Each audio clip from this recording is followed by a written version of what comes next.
HR supply chain,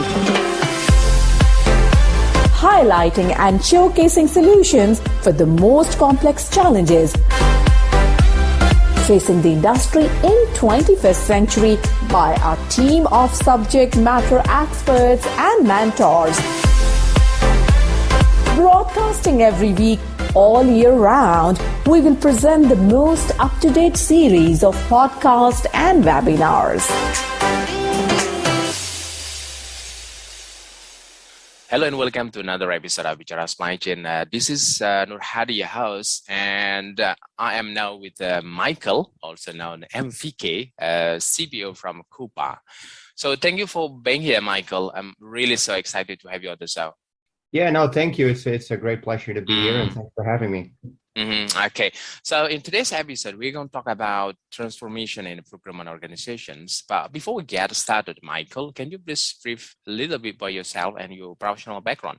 Yes, sir, and thanks again. My name is Michael van Keulen, or MVK. I am the Chief Procurement Officer here at Coupa Software. I joined Coupa a little over a year ago now. I was previously the head of procurement at Lululemon, and Lululemon is a fashion apparel retailer with well over 400 stores, where I had the opportunity to digitize and transform procurement from non-existent to a best-in-class procurement organization. So that was a great journey. We digitized the procurement process with Coupa.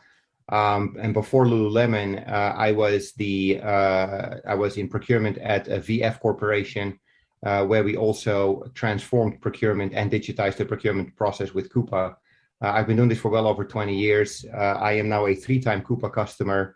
I'm based out of Vancouver in Canada. And it's again a pleasure to be here. All right, awesome.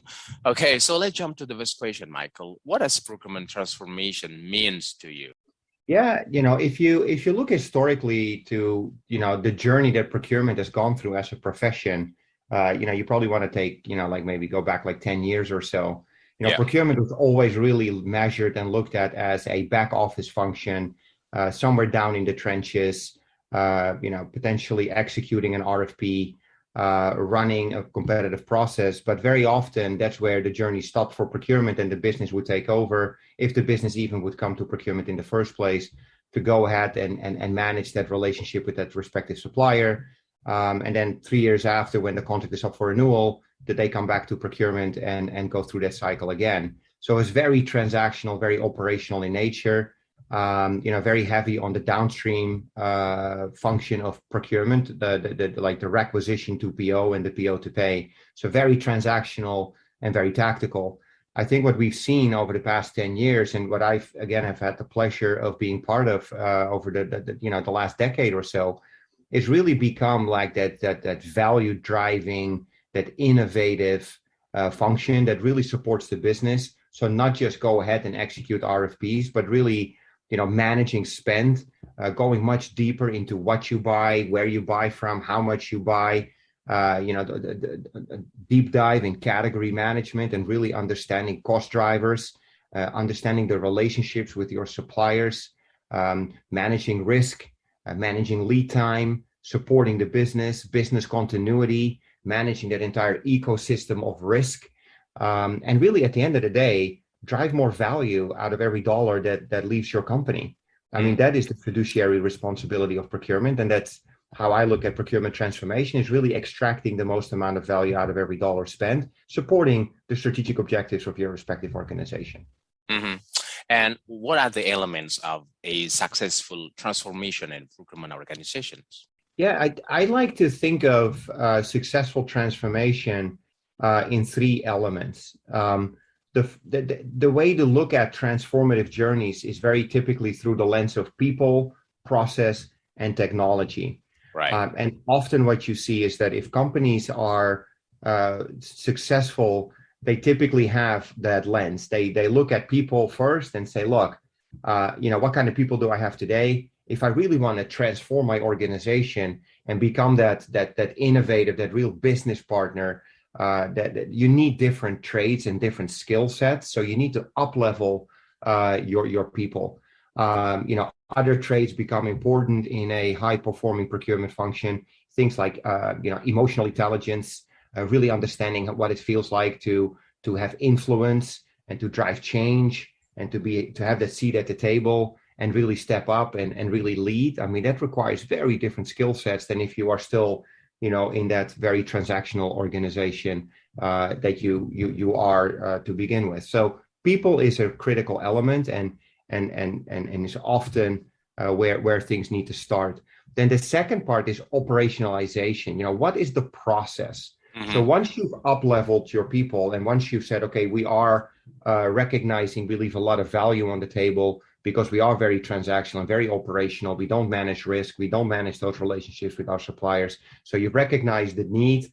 You've looked at your talent pool. You've got the right team in place, the right diversity and the right skill sets. Now you need to look at operationalization.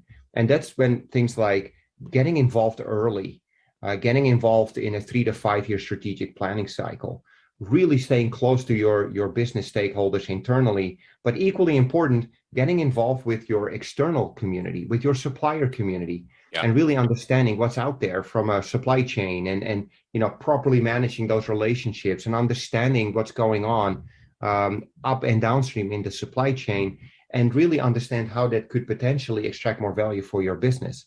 And then the last part, and I know we're going to talk about it in a second, but is to talk about technology. How does technology become an enabler?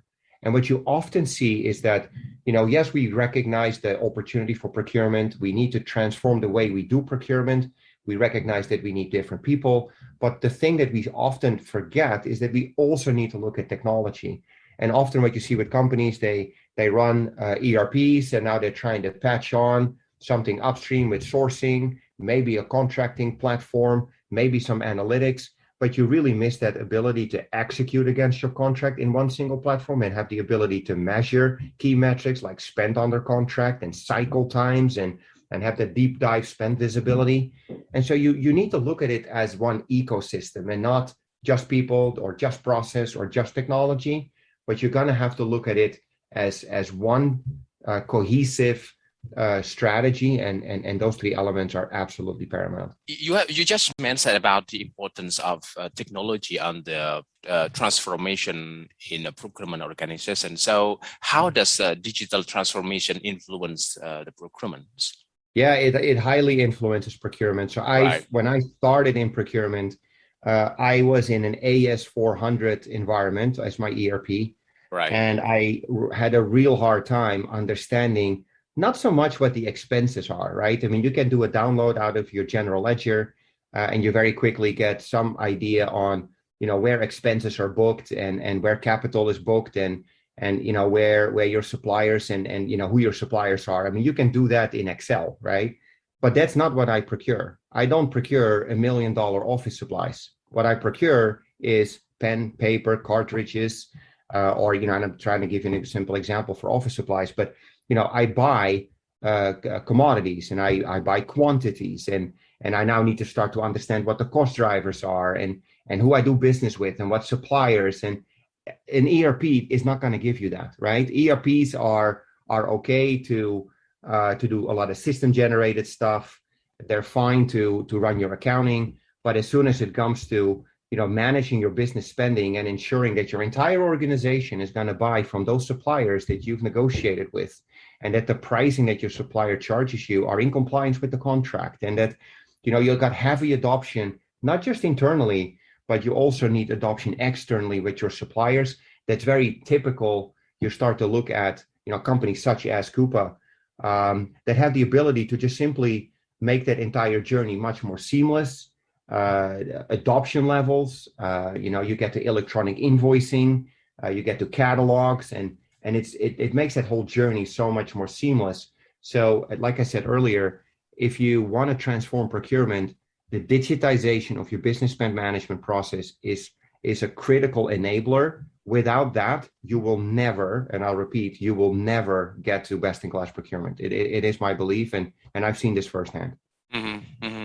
So could you please share with us some stories where the procurement organization succeeded on the procurement journey? Yeah, absolutely. And I've been very fortunate, right? I've worked for some really reputable organizations that are global, are very successful, and that I was a part of. And I think the first thing that is really, really critical is that there is recognition at the executive level that there is an opportunity. And that honestly, frankly, was the case at both of my previous employers, where there was broad recognition that procurement had to step up, procurement had to lead.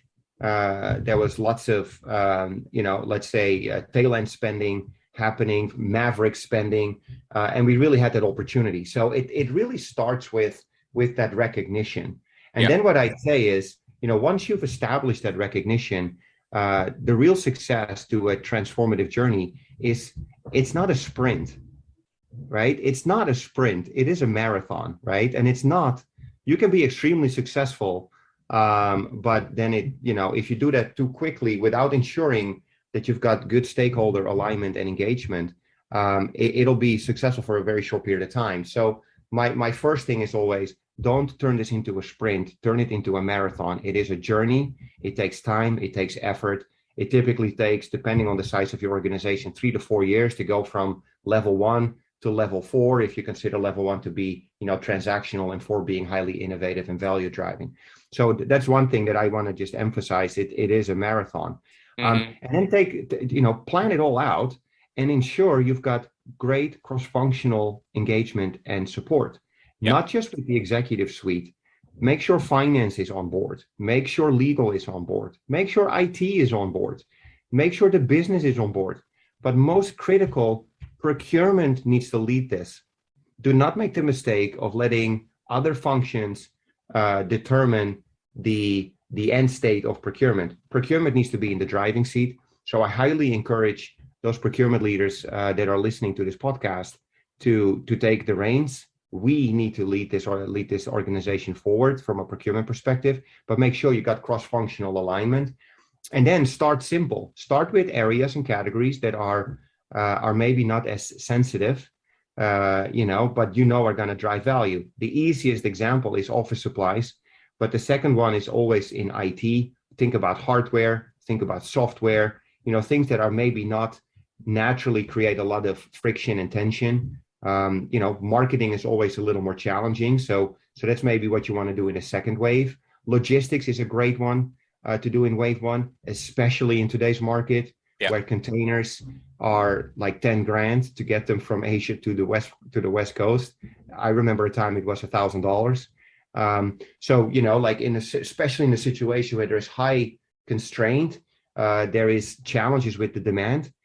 Those are the times where procurement can demonstrate value. And I highly encourage everyone to start looking at it through that lens. Now, once you've been successful, celebrate those successes, make sure people are aware, because then it becomes the law of attraction.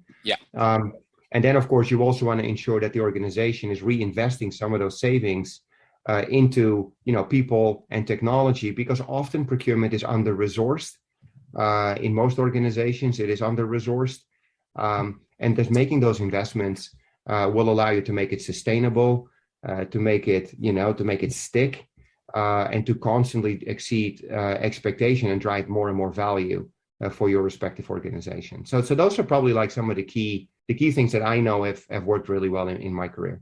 Before we finish the conversation today, do you have any other key takeaway that you would like to share with our listener? Yeah, I think I shared quite a few. What I always want to share before we finish the conversation is, look, if you want to continue this conversation, look me up on LinkedIn. I welcome talking about procurement maturity, not just about the digitization of the procurement process, but also about people and process. And I've written quite a lot of things around this. And so I welcome the conversation. Yeah. I think my key takeaways is, at Coupa, we always want to say none of us is as smart as all of us. And so I repeat that none of us is as smart as all of us. And what that means is, feel free to engage with your suppliers, engage with your internal stakeholders. Don't be afraid. We have a good story to tell from a procurement perspective. And if we have that elevator pitch, and if we have the ability to truly explain why procurement is one, I think, the best profession on the planet, but secondly, why we are a competitive advantage if executed properly, then people will listen to us. And so I really want to give that as a takeaway, like collaborate, seek partnership, but also step up and lead. I mean, those are really some key things that I feel passionate about. Mm-hmm. At Bichara Supply Chain, we are committed to driving global perspective to embrace technological adaptation in improving process efficiencies. Don't forget to subscribe, like, and share Bichara Supply Chain. And stay tuned for the latest updates. To learn more, visit our website www.bicharasupplychain.com. Thank you for listening to us. We look forward to seeing you at our next episode.